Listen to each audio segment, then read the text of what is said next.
কথায় কথায় চোখে জল আসে, একটু বেশি কাঁদো যে কোনো ব্যাপারে, তাহলে কিন্তু তোমাদের রয়েছে এই বিশেষ গুণ।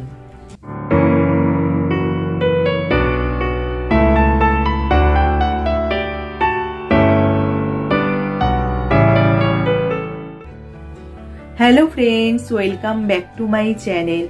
অনেকে দেখবে একটুতেই চোখে জল আসে বা দরকারের থেকে একটু বেশি কাঁদে। এই কান্না কিন্তু আর 5টা আবেগের মতোই একটি প্রতিক্রিয়া। হাসি যেমন স্বাভাবিকভাবেই আসে, তেমনি কান্নাও কিন্তু স্বাভাবিকভাবেই আসে। কিন্তু কাঁদলে কি হয়, মনের ভেতরে অনেক কষ্ট কমে যায়, মন হালকা হয়ে যায়। যারা দেখবে সহজে কাঁদতে পারে না, তাদের ভেতরে ভেতরে কিন্তু কষ্ট চাপা থাকে, যার ফলে কিন্তু রোগ হওয়ারও সম্ভাবনা থাকে। আর যারা একটুতেই কাঁদে বা যাদের কান্না সহজেই আসে, তাদের ক্ষেত্রে কিন্তু কিছু বিশেষ গুণ রয়েছে। কি সেই গুণগুলো চলো জেনে নিই। এদের ক্ষেত্রে কি হয়, ইমোশনাল কোশেন্ট একটু বেশিই থাকে, যার ফলে ভেতরে কি চলছে সহজেই প্রকাশ করতে পারে। এরা যেমন দরকারে না বলতে পারে, তেমনি কারোর দরকার বা প্রয়োজনে কিন্তু সহানুভূতির হাতও বাড়িয়ে দিতে পারে। এরা কিন্তু বন্ধু হিসাবেও খুব ভালো হয়, বন্ধুত্বে আবেগটাই আসল।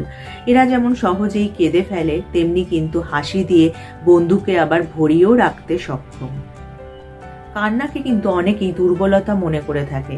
অনেকে কিন্তু ভাবে যে কাঁদলে আশেপাশে লোকেরা কি ভাববে, সেই ভেবে কিন্তু কাঁদে না, চোয়াল শক্ত করে কান্না চেপে রাখে। আবার অনেকে একটুতেই কেঁদে ফেলে, তার আশেপাশে লোকেরা কি ভাববে সেটা তোয়াক্কা তারা করে না, নিজের আবেগকেই তারা প্রাধান্য দিয়ে থাকে। যারা অল্পতেই কেঁদে ফেলে কিন্তু তাদের ভেতর থেকে স্ট্রেস অনেকটাই কমে যায়। আর যারা কান্না চেপে রাখে, তাদের ভেতরে কিন্তু রোগ হওয়ারও অনেক সম্ভাবনা থেকে যায়। এই সোশ্যাল মিডিয়ার যুগে হাসি খুশি থাকাটা যেন এক নিয়মের পর্যায়ে চলে গেছে।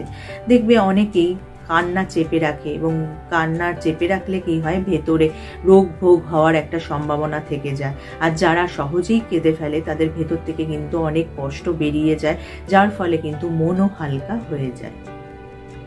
আমিও যেমন খুব সহজেই কিন্তু কেঁদে ফেলি এবং অল্পতেই আমার চোখে জল চলে আসে।